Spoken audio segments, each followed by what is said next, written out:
الحمد لله رب العالمين والصلاة والسلام على سيد المرسلين أما بعد فأعوذ بالله من الشيطان الرجيم بسم الله الرحمن الرحيم الصلاة والسلام عليك يا رسول الله وعلى آلك وأصحابك يا حبيب الله الصلاة والسلام عليك يا نبي الله وعلى آلك وأصحابك يا نور الله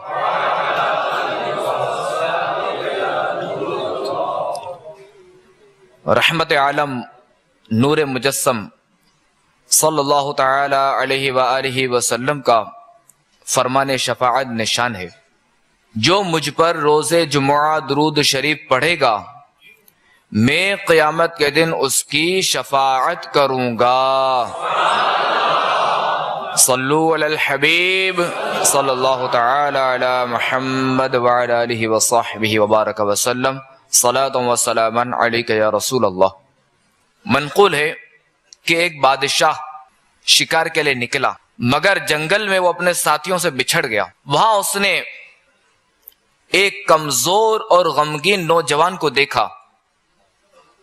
جو انسان کی ہڈیاں الٹ پلٹ کر رہا تھا۔ بادشاہ نے اسے پوچھا، تمہاری یہ حالت کیسے ہو گئی ہے اور اس سنسان بیابان میں اکیلے تم کیا کر رہے ہو؟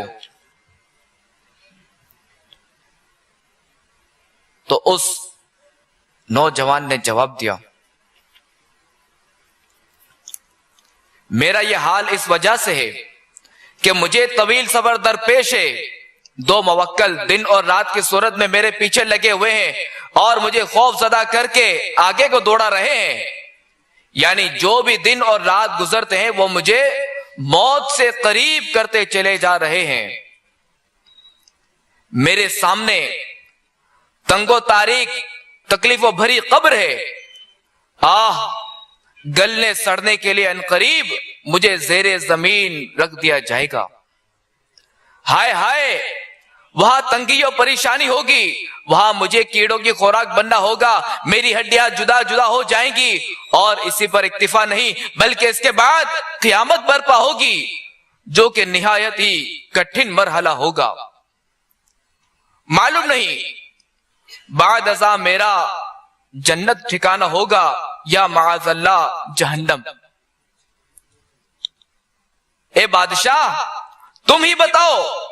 جو اتنے خطرناک مراحل سے دو چار ہو وہ بھلا کیسے خوشی منائے؟ یہ باتیں سن کر بادشاہ رنج و ملال سے بے حال ہو کر گھوڑے سے اترا اور اس کے سامنے بیٹھ کر عرض گزار ہوا، اے نوجوان، آپ کی باتوں نے میرا سارا چین چھین لیا اور دل کو اپنی گرفت میں لے لیا، ذرا ان باتوں کی مزید وضاحت فرما دیجئے۔ تو اس نوجوان نے کہا، یہ میرے سامنے جو ہڈیاں جمع ہیں جو تم اسے دیکھ رہے ہو، یہ ایسے بادشاہوں کی ہڈیاں ہیں جنہیں دنیا نے اپنی زینت میں الجھا کر فریب میں مبتلا کر دیا تھا۔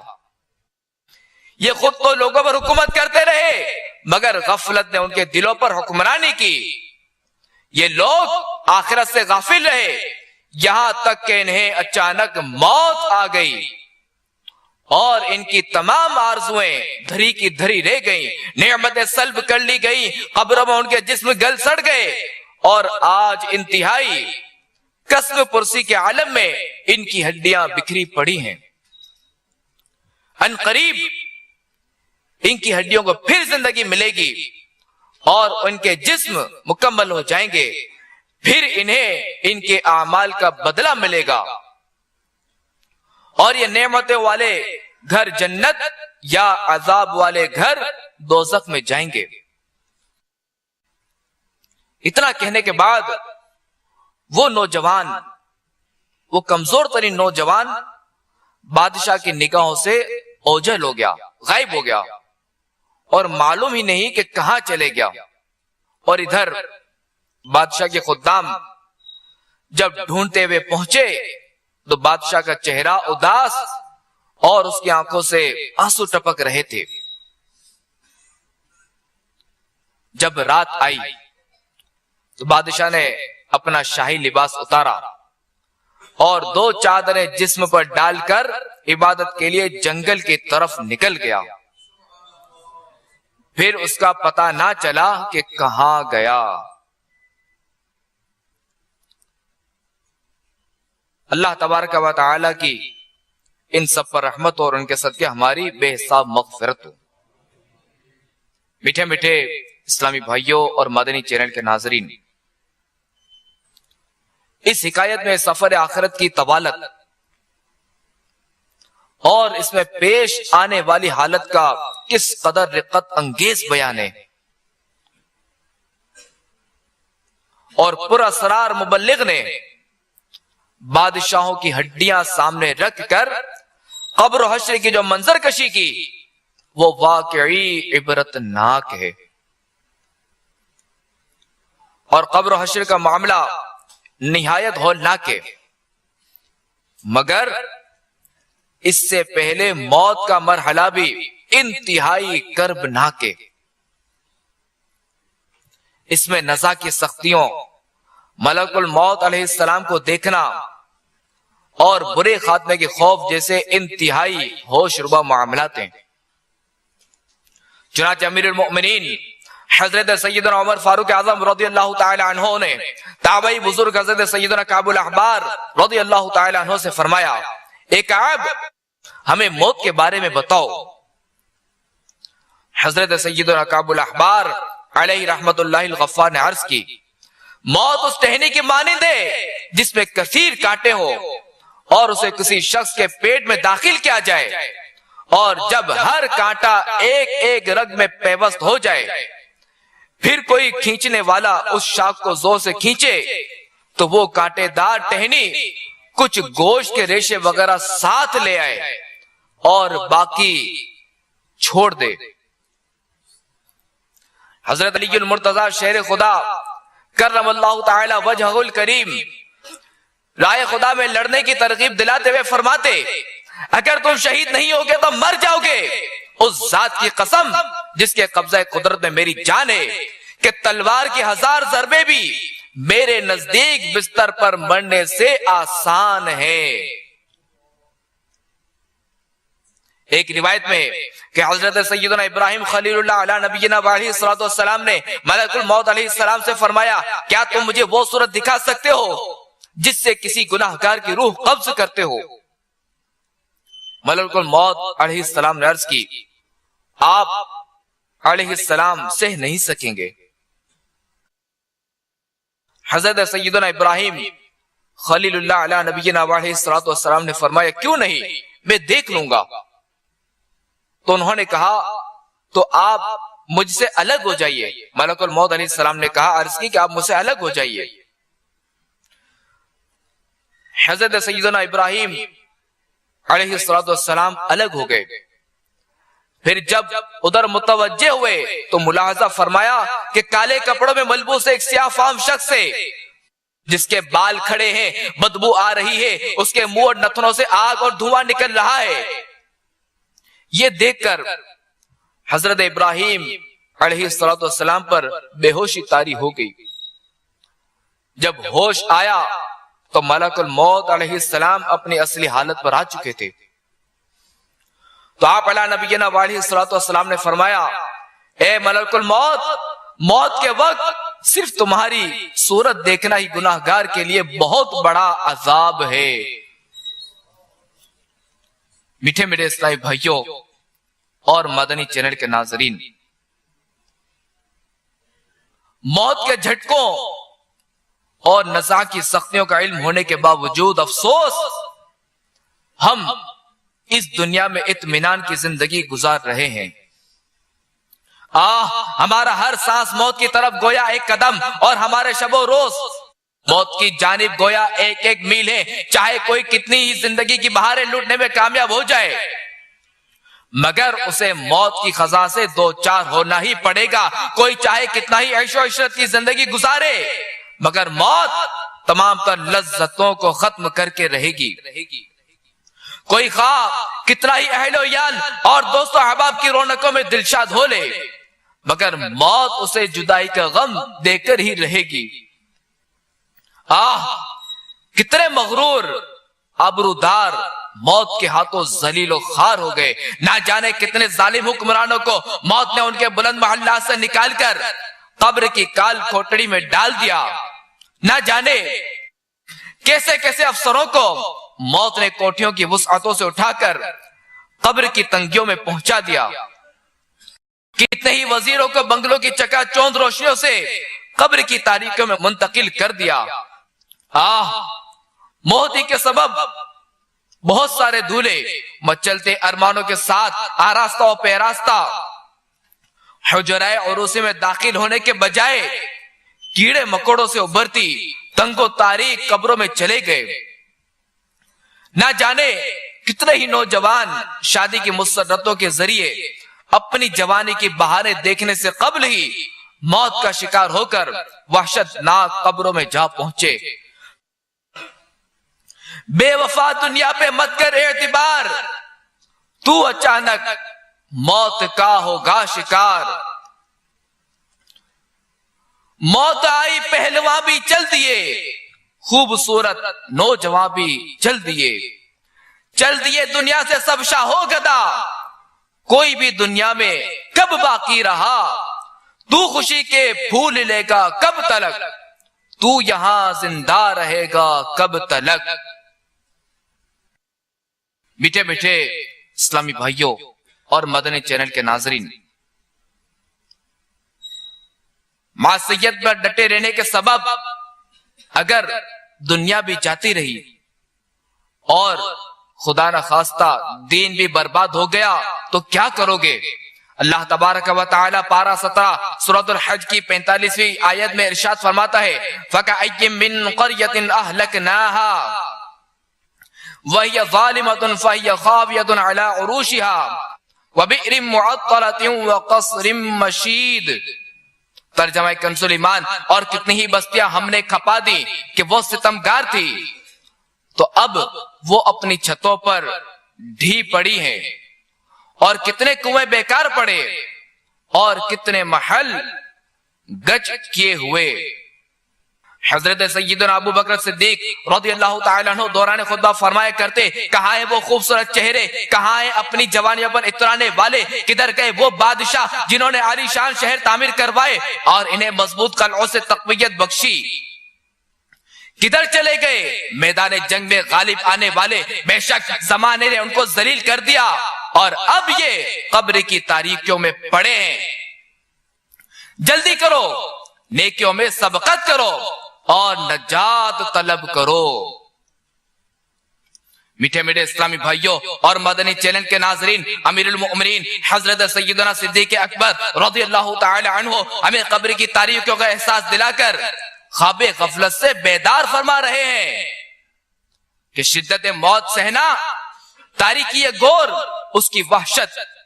کیڑے مکوڑوں کی خوراک بننا، ہڈیوں کا بوسیدہ ہو جانا، تا قیامت قبر میں پڑے رہنا اور حشر و حساب اعمال، ان تمام معاملات کو جاننے کے باوجود غفلت کی چادر تان کر سوئے رہنا یقیناً تشویش ناک ہے۔ حضرت سیدنا ذو النورین جامع القرآن عثمان غنی رضی اللہ تعالی عنہ جب کسی قبر کے قریب کھڑے ہوتے تو اس قدر روتے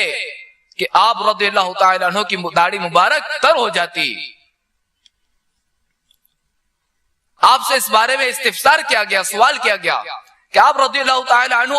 جنت و دوزخ کے تذکرے پر اتنا نہیں روتے مگر جب کسی قبر کے قریب کھڑے ہوتے ہیں تو اس قدر گریہ و زاری فرماتے ہیں، اس کا کیا سبب ہے؟ تو حضرت سیدنا عثمان غنی رضی اللہ تعالی عنہ نے فرمایا کہ میں نے سید المرسلین شفیع المذنبین رحمت للعالمین صلی اللہ تعالی علیہ وآلہ وسلم کو فرماتے ہوئے سنا ہے کہ بے شک آخرت کی سب سے پہلی منزل قبر ہے. قبر والے نے اس سے نجات پائی تو بعد کا معاملہ آسان ہے، اور اگر اس سے نجات نہ پائی تو بعد کا معاملہ زیادہ سخت ہے. میٹھے بیٹے اسلامی بھائیوں، دیکھا آپ نے کہ ہمارے آقا عثمان غنی رضی اللہ تعالی عنہ کو کہ ان کو دنیا ہی میں ہمارے آقا صلی اللہ تعالی علیہ وآلہ وسلم جنت کی بشارت دے چکے تھے، اس کے باوجود کس قدر ان کا خوف خدا تھا. اور ایک ہماری حالت کہ ہمیں اپنے ٹھکانے کا علم ہی، اس کے باوجود اپنے آپ کو گناہوں کے دلدل میں دھساتے جا رہے ہیں، اور گناہوں کے انبار کے باوجود خوشیوں سے جھومے جا رہے ہیں، اور قبر کی دردناک پکار سے ہم یکسر غافل ہیں. کہ حضرت سیدنا فقیہ ابو اللیث سمرقندی حنفی علیہ رحمت اللہ القوی نقل فرماتے ہیں کہ قبر روزانہ 5 مرتبہ یہ ندا کرتی ہے، یعنی قبر روزانہ 5 مرتبہ اس طرح پکارتی ہے، اے آدمی تو میری پیٹھ پر چلتا ہے حالانکہ میرا پیٹ تیرا ٹھکانہ ہے. اے آدمی تو مجھ پر عمدہ عمدہ کھانے کھاتا ہے، ان قریب میرے پیٹ میں تجھے کیڑے کھائیں گے. اے آدمی تو میری پیٹھ پر ہنستا ہے، جلد ہی میرے اندر آ کر روئے گا. اے آدمی تو میری پیٹھ پر خوشیاں مناتا ہے، ان قریب مجھ میں غمگین ہوگا. اے آدمی تو میری پیٹھ پر گناہ کرتا ہے، ان قریب میرے پیٹ میں مبتلا عذاب ہوگا. قبر روزانہ یہ کرتی ہے پکار، مجھ میں ہے کیڑے مکوڑے بے شمار. یاد رکھ میں ہوں اندھیری کوٹڑی، تجھ کو ہوگی مجھ میں سن وحشت بڑی. میرے اندر تو اکیلا آئے گا، ہاں مگر اعمال لیتا آئے گا. تیری طاقت تیرا فن عہدہ تیرا کچھ نہ کام آئے گا. سرمایہ تیرا دولت دنیا کے پیچھے تو نہ جا، آخرت میں مال کا ہے کام کیا. دل سے دنیا کی محبت دور کر، دل نبی کے عشق سے معمور کر. لندن و پیرس کے سفرے چھوڑ دے، بس مدینے ہی سے رشتہ جوڑ لے. منقول ہے کہ جب روح جسم سے جدا ہوتی ہے اور اس پر 7 دن گزرتے ہیں تو روح اللہ تبارک و تعالی کی بارگاہ میں عرض کرتی ہے، اے رب عز و جل مجھے اجازت عطا فرما کہ میں اپنے جسم کا حال دریافت کروں. تو اسے اجازت مل جاتی ہے. پھر وہ اپنی قبر کی طرف آتی ہے، اسے دور سے دیکھتی اور اپنے جسم کو ملاحظہ کرتی ہے کہ وہ جسم متغیر ہے، یعنی بدلا ہوا ہے، اور اس کے نتھروں، منہ، آنکھوں اور کانوں سے پانی روا ہے. وہ اپنے جسم سے کہتی ہے، بے مثال حسن و جمال کے بعد اب تو اس حال میں ہے. یہ کہہ کر روح چلی جاتی ہے. پھر 7 دن کے بعد اجازت لے کر دوبارہ قبر پر آتی اور دور سے دیکھتی ہے کہ مردے کے منہ کا پانی خون ملی پیپ، آنکھوں کا پانی خالص پیپ، اور ناک کا پانی خون بن چکا ہے. تو روح اس سے کہتی ہے، اب تو اس حال پر پہنچ چکا ہے. یہ کہہ کر روح پرواز کر جاتی ہے. پھر 7 روز کے بعد اجازت لے کر اسی طرح دور سے دیکھتی ہے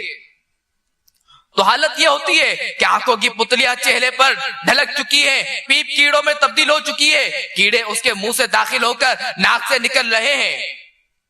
تب روح اپنے جسم سے کہتی ہے، تو ناز و نعم میں پلنے کے بعد اب اس حال کو پہنچ چکا ہے. اللہ ہمارا ایمان سلامت رکھے اور خاتمہ بالخیر فرمائے. حضرت سیدنا ضحاک علیہ رحمت اللہ الرزاق فرماتے ہیں، ایک شخص نے استفسار کیا، یا رسول اللہ صلی اللہ تعالی علیہ وآلہ وسلم، لوگوں میں سب سے زیادہ زاہد کون ہے؟ تو آپ علیہ نبینا علیہ الصلوۃ والسلام نے ارشاد فرمایا، جو شخص قبر اور گل سڑ جانے کو نہ بھولے، دنیا کی زینت چھوڑ دے، فنا ہونے والی زندگی پر باقی رہنے والی زندگی کو ترجیح دے، اور کل آنے والے دن کو اپنی زندگی میں گنتی نہ کرے، نیز اپنے آپ کو قبر والوں میں شمار کرے۔ حضرت سیدنا عبداللہ بن مسعود رضی اللہ تعالیٰ عنہ فرمایا کرتے، بے شک تم گردش ایام میں ہو اور موت اچانک آ جائے گی، جس نے بھلائی کا بیج بویا ان قریب وہ امید کی فصل کاٹے گا، اور جس نے برائی کاشت کی جلد ہی ندامت کی کھیتی پائے گا۔ ہر کاشتکار کے لیے اسی کی کھیتی ہے۔ میٹھے میٹھے اسلامی بھائیوں اور مدنی چینل کے ناظرین، واقعی عقل مند وہی ہے جو موت سے قبل موت کی تیاری کرتے ہوئے نیکیوں کا ذخیرہ اکٹھا کر لے اور سنتوں کا مدنی چراغ لے کر قبر میں جائے اور یوں قبر کی روشنی کا انتظام کر لے، ورنہ قبر ہرگز یہ لحاظ نہ کرے گی کہ میرے اندر کون آیا، امیر ہو یا فقیر، وزیر ہو یا اس کا مشیر، حاکم ہو یا محکوم، افسر ہو یا چپراسی، سیٹ ہو یا ملازم، ڈاکٹر ہو یا مریض، ٹھیکیدار ہو یا مزدور۔ اگر کسی کے ساتھ بھی توشائے آخرت میں کمی رہی، نماز قصدن قضا کی، رمضان شریف کے روزے بلا عذر شرعی نہ رکھے، فرض ہوتے ہوئے بھی زکوٰۃ نہ دی، حج فرض تھا مگر ادا نہ کیا، باوجود قدرت شرعی پردہ نافذ نہ کیا، ماں باپ کی نافرمانی کی، جھوٹ غیبت چغلی کی عادت رہی، فلمیں ڈرامے دیکھتے رہے، گانے باجے سنتے رہے، داڑھی منڈواتے یا ایک مٹھی سے گھٹاتے رہے، الغرض خوب گناہوں کا بازار گرم رکھا، تو اللہ عز و جل اور اس کے رسول صلی اللہ تعالی علیہ وآلہ وسلم کی ناراضی کی صورت میں سوائے حسرت و ندامت کے کچھ ہاتھ نہ آئے گا۔ جبکہ جس نے اللہ تبارک و تعالی کو راضی کر لیا، جس کے بہت سے طریقے ہیں، جن میں سے یہ بھی ہے کہ جس نے فرائض کے ساتھ ساتھ نوافل کی بھی پابندی کی، رمضان المبارک کے علاوہ نفل روزے بھی رکھے، کوچا کوچا گلی گلی نیکی کی دعوت کی دھومیں بچائی، قرآن کریم کی تعلیم نہ صرف خود حاصل کی بلکہ دوسروں کو بھی دی، چوک درس دینے میں ہچکچاہٹ محسوس نہ کی، گھر درس جاری کیا، سنتوں کی تربیت کے مدنی قافلوں میں باقاعدگی سے سفر کرنے کے ساتھ ساتھ دیگر مسلمانوں کو بھی اس کی ترغیب دی، روزانہ مدنی انعامات کا رسالہ پر کر کے ہر مدنی ماہ اپنے ذمہ دار کو جمع کروایا، اللہ عز و جل اور اس کے پیارے رسول صلی اللہ تعالی علیہ وآلہ وسلم کے فضل و کرم سے ایمان سلامت لے کر دنیا سے رخصت ہوا، تو انشاءاللہ عز و جل اس کی قبر میں حشر تک رحمتوں کا دریا موجیں مارتا رہے گا اور نور مصطفیٰ کے چشمے لہراتے رہیں گے، قبر میں لہرائیں گے تو حشر چشمے نور کے جلوہ فرما ہوگی جب طلعت رسول اللہ کی۔ صلو علی الحبیب صلی اللہ تعالی علی محمد وعلی آلہ وصحبہ وبارک وسلم۔ تو اے میٹھے میٹھے اسلامی بھائیوں، ہم پیدا تو ہو ہی گئے، تو اب مرنا بھی پڑے گا، یقیناً مرنا پڑے گا، یقین ہے کہ مرنا پڑے گا، کیونکہ لوگوں کے ہم نے جنازے دیکھیں، دنیا میں آپ کو کوئی بھی پردادا شاید کسی کا مل جائے، مگر پردادا کا پردادا آپ کو نظر نہیں آئے گا۔ کسی بھی گھر میں آپ چلے جائیں تو آپ کو یہی ملے گا کہ ہمارے فلاں رشتہ دار کا انتقال ہوا ہے، ہمارے والد کا انتقال ہوا، ہمارے دادا کا انتقال ہوا، ہمارے پردادا کا انتقال ہوا، اوپر تک لے جائے ہر ایک کا انتقال ہی ہوا ہے۔ تو کوئی گھر ایسا نہیں ہے کہ جسے موت واقع نہ ہو۔ بہرحال دنیا میں جو بھی آیا اسے مرنا پڑے گا، مرنا تو پڑے گا، مرنے کا تو یقین ہے، مگر یہ معلوم نہیں کہ موت کہاں آئے گی، یہ معلوم نہیں، یہ کنفرم نہیں کہ آیا کہ ہمیں کفن ملے گا یا نہیں، آیا ہماری لاش سلامت ہوگی یا نہیں، کہ بعض اوقات شیر کھا جاتا ہے، بعض اوقات ایسا حادثہ ہوتا ہے کہ جسم کے ٹکڑے ٹکڑے ہو جاتے ہیں، بہرحال ہم اللہ تعالیٰ سے عافیت طلب کرتے ہیں، اللہ تعالیٰ ہمارا ایمان سلامت رکھے اور ہمارا خاتمہ بالخیر فرمائے۔ تو میٹھے میٹھے اسلام بھائیوں، اب جب ہم دنیا میں آ گئے تو ہمیں مرنا تو پڑے گا، مگر ہاں ہم گناہ گاروں کا کیا بنے گا کہ موت کی تکالیف اور قبر میں مدتوں گلتے سڑتے رہنے ہی پر اکتفا نہیں، بلکہ قبروں سے دوبارہ اٹھنا اور قیامت کا بھی سامنا کرنا ہے، اور قیامت کا دن سخت ہولناک ہے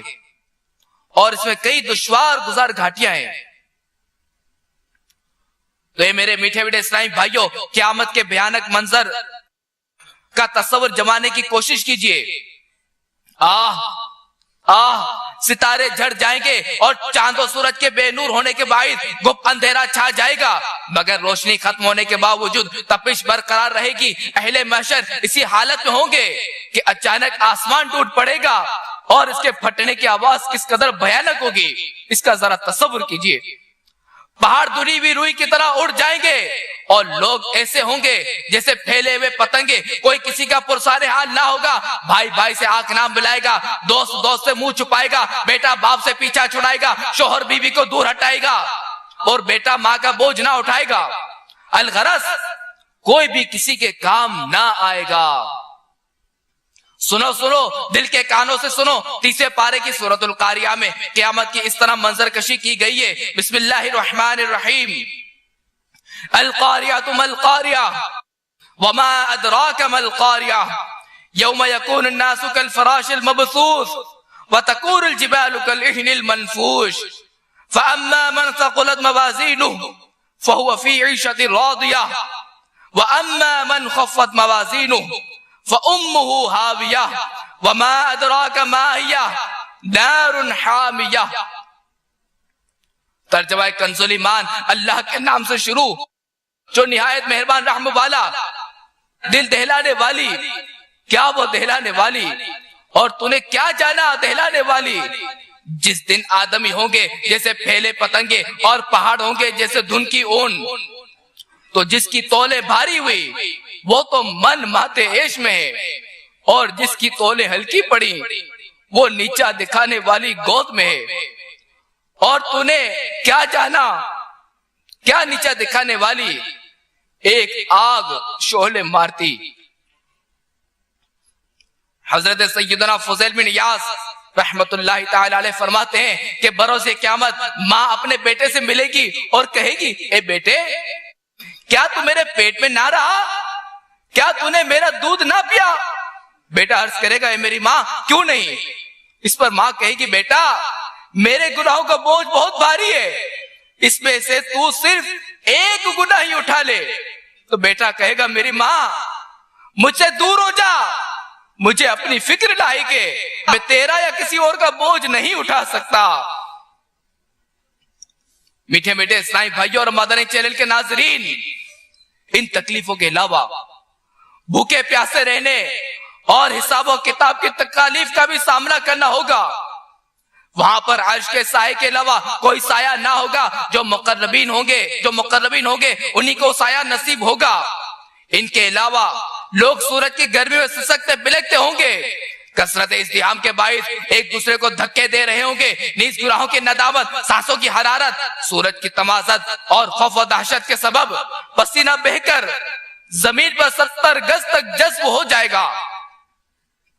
پھر لوگوں کے گناہوں کے مطابق کسی کے ٹخنوں، کسی کے گھٹنوں، بعضوں کے سینوں اور بعضوں کے کانوں کی لو تک چڑھے گا، اور کوئی بدنصیب تو اس پہ ڈبکیاں کھا رہا ہوگا۔ چنانچہ حضرت سیدنا عبداللہ بن عمر رضی اللہ تعالی عنہما سے روایت ہے کہ اللہ تبارک و تعالی کے محبوب صلی اللہ تعالی علیہ وآلہ وسلم نے پارہ 30 سورۃ المطففین کی 6 آیت کریمہ تلاوت فرمائی، یوم یقوم الناس لرب العالمین۔ ترجمہ کنز الایمان، جس دن سب لوگ رب العالمین کے حضور کھڑے ہوں گے۔ پھر فرمایا، قیامت کے دن بعض لوگوں کا پسینہ اس قدر ہوگا کہ نصف یعنی آدھے کانوں تک پہنچ جائے گا۔ اور ایک روایت میں یوں ہے کہ نبی کریم رؤوف الرحیم صلی اللہ تعالی علیہ وآلہ وسلم نے فرمایا قیامت کے دن سورج زمین سے قریب ہو جائے گا تو لوگوں کا پسینہ بہے گا، بعض لوگوں کا پسینہ ان کی ایڑیوں تک، بعض کا آدھی پنڈلیوں تک، بعض کا گھٹنوں تک، کچھ کا رانوں تک، کچھ لوگوں کا کمر تک، اور کچھ کا کاندھوں تک، اور کچھ کا گردن تک، اور کچھ کا منہ تک پہنچے گا۔ آپ علیہ الصلوۃ والسلام نے اپنے دستے مبارک سے اشارہ فرمایا کہ وہ ان کو لگام دے گا اور بعض کو پسینہ ڈھانپ لے گا، اور آپ علیہ الصلوۃ والسلام نے اپنے ہاتھ مبارک کو سر انور پر رکھا۔ سرکار مدینہ صلی اللہ تعالی علیہ وآلہ وسلم نے پارہ 30 سورۃ المطففین کی 6 آیت کریمہ تلاوت فرمائی، یوم یقوم الناس لرب العالمین، ترجمہ کنز ایمان، جس دن سب لوگ رب العالمین کے حضور کھڑے ہوں گے۔ پھر فرمایا تمہارا کیا حال ہوگا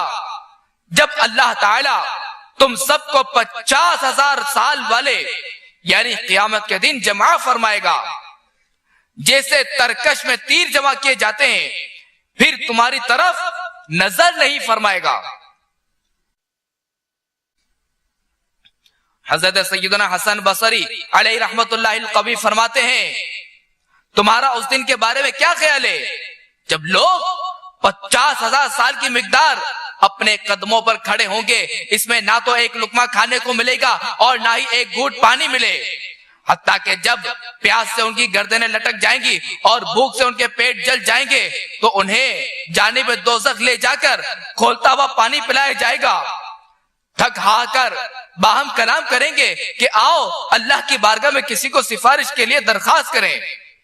اس طرح وہ انبیاء کرام علیہ السلام کی طرف رخ کریں گے، مگر وہ جس نبی علیہ السلام کی بارگاہ میں حاضری دیں گے وہ انہیں فرمائیں گے مجھے میرے حال پر چھوڑ دو، مجھے میرے اپنے معاملے نے دوسروں سے بے نیاز کر دیا ہے۔ نیز عذر کریں گے کہ اللہ تعالیٰ نے آج سخت غضب فرمایا ہے کہ اس قدر غضب اس سے پہلے کبھی نہ فرمایا اور نہ کبھی آئندہ فرمائے گا، حتیٰ کہ محبوب رب العزت تاجدار رسالت نبی رحمت شفیع امت صلی اللہ تعالی علیہ وآلہ وسلم جن کی اجازت ملے گی ان کی شفاعت فرمائیں گے،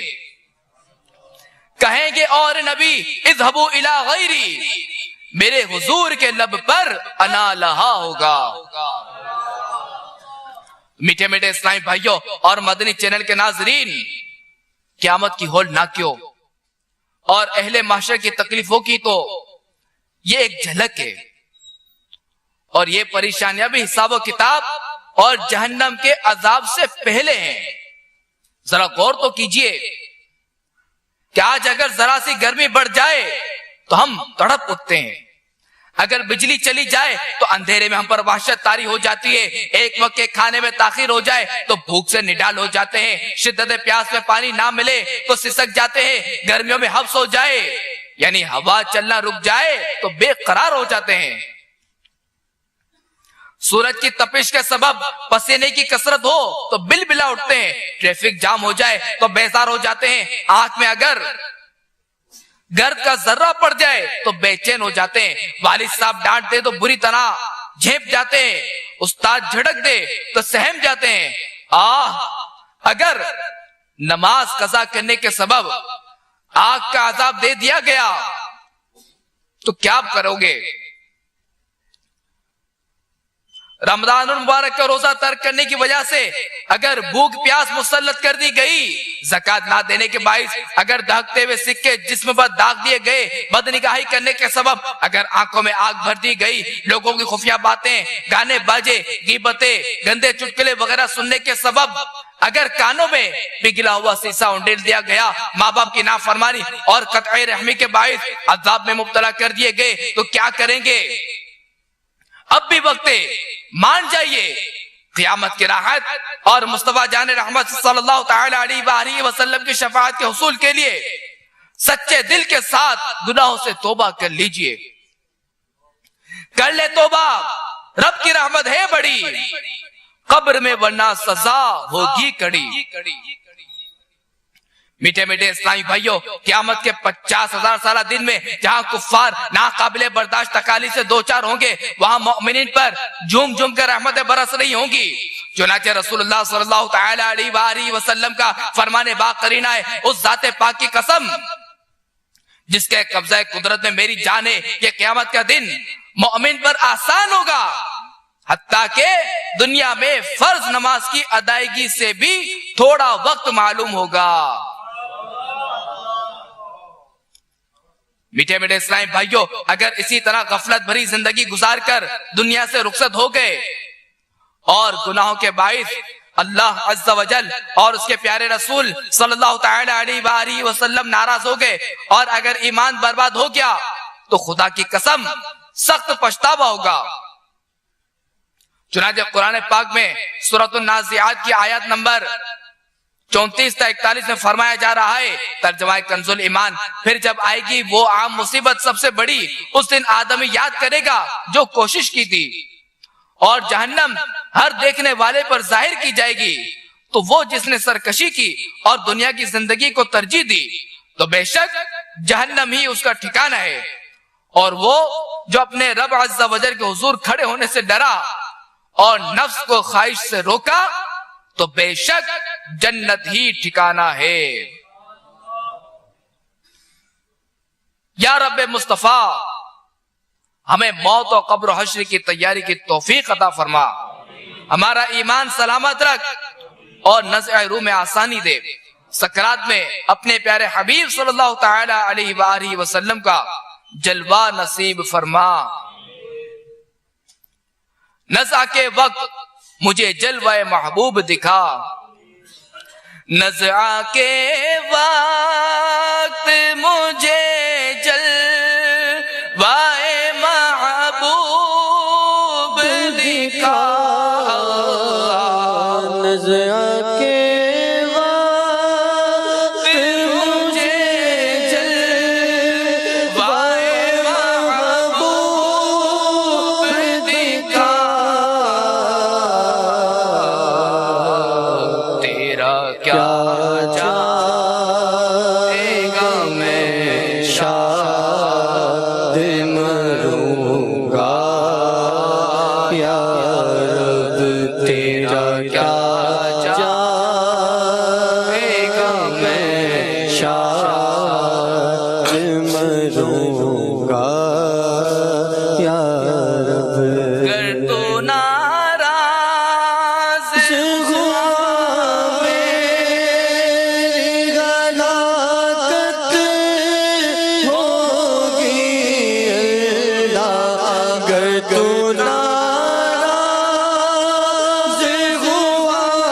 میری ہلاکت ہوگی، ہائے میں نارے جہنم میں جلوں گا یا رب، ہائے میں نارے جہنم میں جلوں گا، قبر میں نام محمد کے نظارے ہوں گے اللہ، قبر میں نام محمد کے نظارے ہوں گے، حشر تک کیسے میں پھر ہر ہوں گا یا رب، حشر تک کیسے میں پھر ہر ہوں گا یا رب، گر تیرے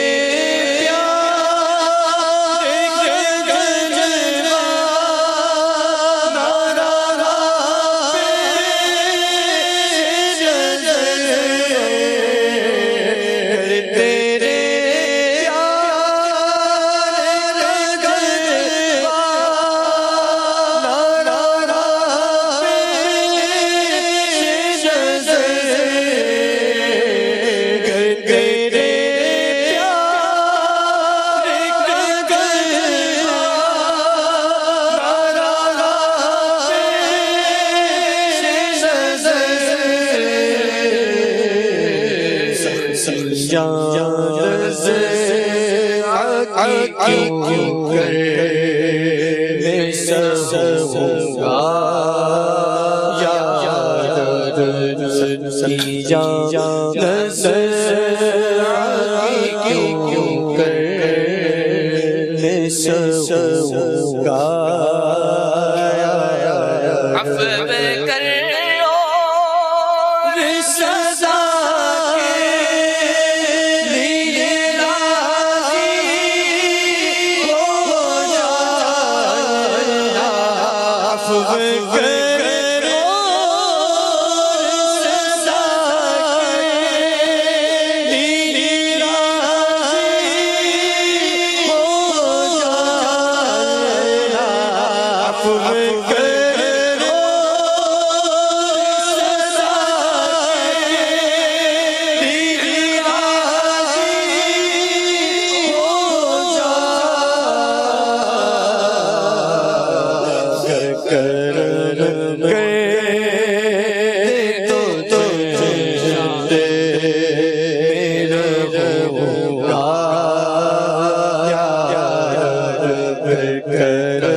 میں جلوں گا یا ہائے میرا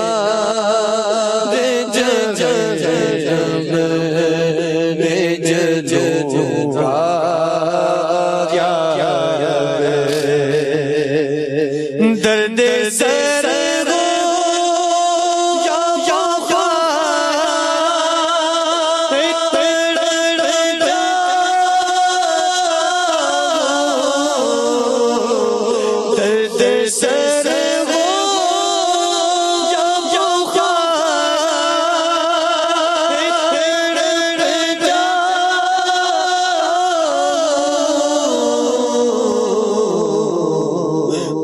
جہنم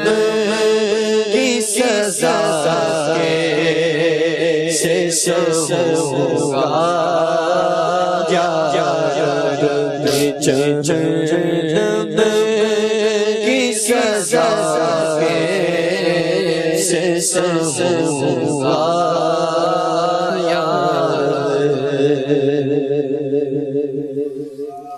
یا اللہ ہمارا ایمان سلامت رکھ، یا اللہ ہمارا خاتمہ بالخیر فرما۔ میٹھے اسلام بھائیو، واقعی مرنا تو ہے، ہمیں دنیا سے جانا ہے، تو کیوں نہ ہم اس دنیا میں رہتے ہوئے اپنی قبر کی تیاری کر لیں، آخرت کی تیاری کر لیں۔ اور واقعی عقل مند شخص وہی ہے کہ جو جہاں جتنا رہنا ہے اتنی تیاری وہاں کے لیے، اور جتنا زیادہ رہنا ہے اتنی تیاری وہاں کے لیے کرے۔ تو ہمیں دنیا میں تھوڑا سا رہنا ہے، اور جبکہ آخرت میں زیادہ رہنا ہے، تو ہمیں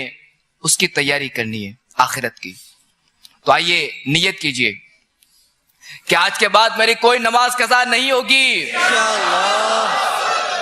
اگر اب تک جو نمازیں قضا ہوئی ہیں تو ان کا حساب لگا کر قضا کر لیجئے، اور اللہ تبارک و تعالی سے توبہ بھی کر لیجئے۔ اور قضا عمری کا طریقہ جاننے کے لیے نماز کے احکام میں رسالہ موجود ہے، قضا نمازوں کا طریقہ۔ اسی طرح اگر رمضان کے روزے بھی چھوڑیں تو اس کی بھی نیت کر لیجئے کہ آج کے بعد ہم رمضان کا روزہ نہیں چھوڑیں گے، اور اب تک جتنے روزے چھوڑے ہیں ان کی بھی قضا کر لیجئے، اور اب تک جو گناہ کیے ہیں سب گناہوں سے توبہ کر لیجئے، کہ اللہ تبارک و تعالی کی رحمت بہت بڑی ہے۔ کہ روایتوں میں آتا ہے کہ التائب من الذنب کمن لا ذنب لہ، کہ گناہوں سے توبہ کرنے والا ایسا ہے کہ جیسا کہ اس نے گناہ کیا ہی نہیں۔ تو رب تعالیٰ کی رحمت بہت بڑی ہے، وہ کریم ہے، وہ رحیم ہے، وہ تواب ہے، وہ توبہ قبول فرمانے والا ہے۔ تو آئیے اس کی بارگاہ میں توبہ کیجئے، اپنے گناہوں سے توبہ کیجئے، اور آئندہ اپنی زندگی نیکیوں کے مطابق، سنتوں کے مطابق گزارنے کی کوشش کیجئے۔ اور واقعی عافیت اسی میں کہ ہم اپنی زندگی اللہ و رسول عز و جل صلی اللہ تعالی علیہ وآلہ وسلم کے اطاعت میں گزاریں، ان کی فرما برداری میں گزاریں، اور رسول اللہ صلی اللہ تعالی علیہ وآلہ وسلم کی اتباع میں گزاریں، یعنی انہوں نے جو کام کیے وہ کام کرتے ہوئے ہم گزاریں، یعنی ان کے طریقوں پر چلتے ہوئے، ان کی سنتوں پر عمل کرتے ہوئے اپنی زندگی گزاریں، کہ اسی میں دونوں جہاں کی بھلائیاں نصیب ہوں گی انشاءاللہ۔ اللہ تبارک و تعالی سے دعا ہے کہ اللہ تعالی ہمیں نیکیاں کرنے، نیکی کی دعوت پھیلانے، برائیوں سے بچنے اور دوسروں کو بچانے کی توفیق عطا فرمائے۔ لگے ہاتھ تو یہ بھی عرض کر دوں کہ ہمیں خود بھی نیکیاں کرنی ہے، ہمیں خود بھی نیک کام کرنے ہیں، ہمیں خود بھی گناہوں سے بچنا ہے، اور گناہوں سے توبہ کرنی ہے، اور اس کے ساتھ ساتھ دوسرے مسلمان بھائیوں کو بھی نیکیاں کروانی ہے۔ ہمیں خود بھی نماز پڑھنی ہے، دوسرے مسلمان بھائیوں کو بھی نمازی بنانا ہے، ہمیں خود بھی سنتوں پر عمل کرنا ہے، اور اپنے مسلمان بھائیوں کو بھی سنتوں کا عامل بنانا ہے۔ تو ہمیں نیکی کی دعوت عام کرنی ہے، ہمیں سنتیں عام کرنی ہے، ہمیں سنتوں کا مبلغ بننا ہے۔ تو آئیے، یہ بھی کوئی مشکل کام نہیں، اور اگر مشکل ہو بھی بالفرض، تو اگر ایسا کوئی ماحول میسر ہو جائے ایسا کوئی درجہ میسر ہو جائے, ایسے لوگ اگر میسر ہو جائیں تو یہ کام بھی آسان ہو جاتا ہے. جیسے اگر کوئی اکیلا سبق پڑھتا ہے, ایک شخص اکیلا پڑھتا ہے اور ایک شخص کلاس میں پڑھتا ہے, تو ہوتا یہی ہے کہ بعض اوقات جو ہے نا کلاس میں پڑھنے سے سمجھ آ جاتا ہے, کیونکہ وہاں اتنے سارے لوگ ہوتے ہیں نا, ایک ماحول ہوتا ہے اور بندے کی توجہ بھی لگی رہتی ہے پڑھائی کی طرف. ورنہ جو بندہ اکیلا پڑھتا ہے تو ہوتا یہی ہے کہ اس کی توجہ نہیں جاتی, وہ سبق یاد نہیں کر پاتا, یا تو وہ سمجھتا بھی نہیں ہے بعض اوقات. تو وجہ یہ ہے کہ وہ ایک پڑھائی کے ماحول سے دور ہے, وہ اس ماحول میں نہیں ہے, وہ اکیلا ہے. اور جب کلاس میں ہوتا ہے تو ظاہر ہے وہ پڑھتا بھی ہے, پوزیشن بھی لیتا ہے, امتحان بھی دیتا ہے, سب کچھ کرتا ہے. تو پتا چلا کہ ماحول کا ایک اثر ہے. تو بندہ جس ماحول میں اپنے آپ کو ڈھال لے, جس ماحول میں رہتا ہے, تو اس ماحول کا اثر اس پر ضرور آتا ہے. اور حدیث پاک میں بھی یہ کیا صحبت و مؤثرہ, کہ صحبت جو وہ اثر رکھتی ہے. تو اگر ابھی تو جنہوں نے توبہ کر لی, نیکیاں کرنے کی نیتیں کر لی, نماز ادا کرنے کی نیتیں کر لی, نماز قضا کرنے کی نیتیں کر لی, روزہ رکھنے کی نیتیں کر لی, گناہوں سے بچنے کی نیتیں کر لی, مگر چونکہ ابھی ایک ماحول بنا ہوا ہے, جب بندہ اس ماحول سے دور ہوتا ہے, تنہائی میں آتا ہے یا ماحول سے دور آتا ہے یا برے دوستوں کی صحبت میں جاتا ہے, تو اب شیطان اپنا حملہ کرنا شروع کر دیتا ہے. اور جو نیت اس نے کی تھی, شیطان اب رفتہ رفتہ آہستہ آہستہ اسے پیچھے ہٹاتا جاتا ہے.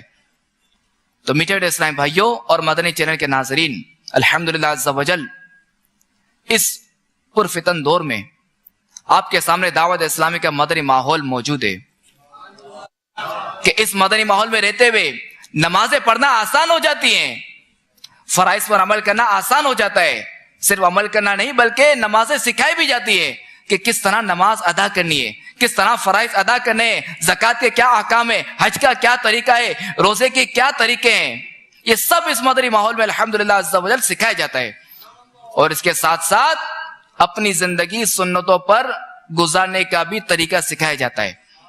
اس کے ساتھ ساتھ دعائیں بھی سکھائی جاتی ہے. تو میٹھے اسلام بھائیو آ جائیے, اگر قبر و حشر میں کامیابی چاہتے ہیں, اگر اللہ اور اس کے رسول کی رضا چاہتے ہیں عز و جل و صلی اللہ علیہ وسلم, تو آ جائیے, اس مدنی ماحول میں آ جائیے, اور اس مدنی ماحول کے بن کر رہ جائیے کہ بس اب اس مدنی ماحول میں آ گئے, بس تو آ گئے. اب انشاءاللہ عز و جل ہمارا جنازہ بھی اسی مدنی ماحول ہی سے اٹھے گا.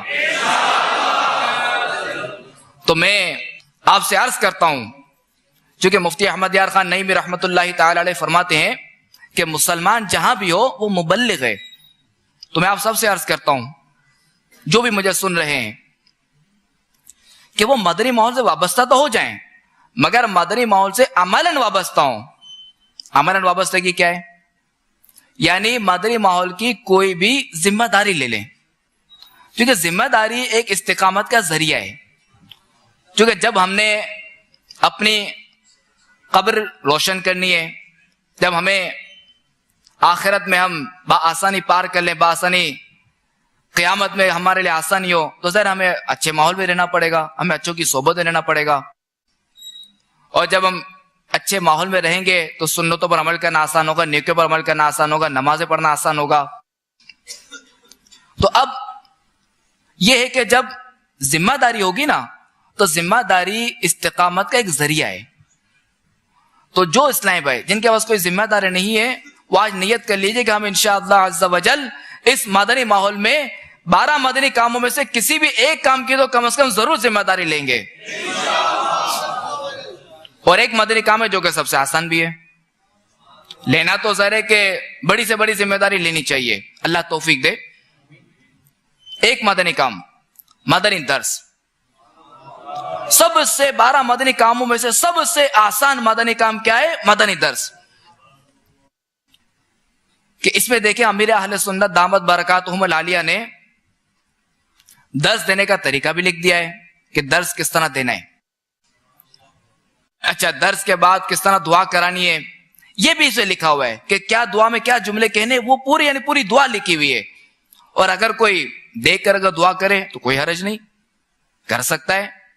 تو آپ نیت کر لیجئے کہ جو اسلام میں اب تک درس نہیں دیتے تو نیت کر لیجئے کہ ہم انشاءاللہ عز و جل روزانہ مدنی درس دیں گے انشاءاللہ۔ اور یہ خیال رہے کہ جہاں آپ کے ذمہ دار کہیں نا وہاں درس دینا ہے، کیونکہ تنظیم ہے نا، نظم و ضبط، ایک تحریک ہے، یہ ایک تنظیم ہے، نظم و ضبط ہے اس میں۔ اب چونکہ ذمہ دار کو معلوم ہوگا کہ کہاں مسجد خالی ہے، درس دینے والے سے خالی ہے، اور دوسرا ہے کہ ذمہ دار کو معلوم ہوگا کہ کہاں درس دینا ہے، کہاں نہیں دینا، اور کس طرح دینا ہے، کس طرح نہیں دینا، اور ذمہ دار زیادہ جانتا ہے کہ کس کی کہاں ڈیوٹی لگانی ہے، کس کی کہاں ذمہ داری لگانی ہے۔ تو جو ذمہ دار کہے نا ان کے فرمان پر عمل کرتے ہوئے مدنی درس اور جو 12 مدنی کام ہے نا، یا جو بھی ذیلی مشاورت نگران بنائے ذمہ دار، بس اس پر آپ عمل کریں انشاءاللہ۔ آپ دیکھیں انشاءاللہ بیڑا پار ہوگا انشاءاللہ۔ اللہ تبارک و تعالی ہمیں عمل کرنے کی توفیق عطا فرمائے، آمین بجاہ النبی الامین صلی اللہ تعالی علیہ وآلہ وسلم۔ صلو علی الحبیب صلی اللہ تعالی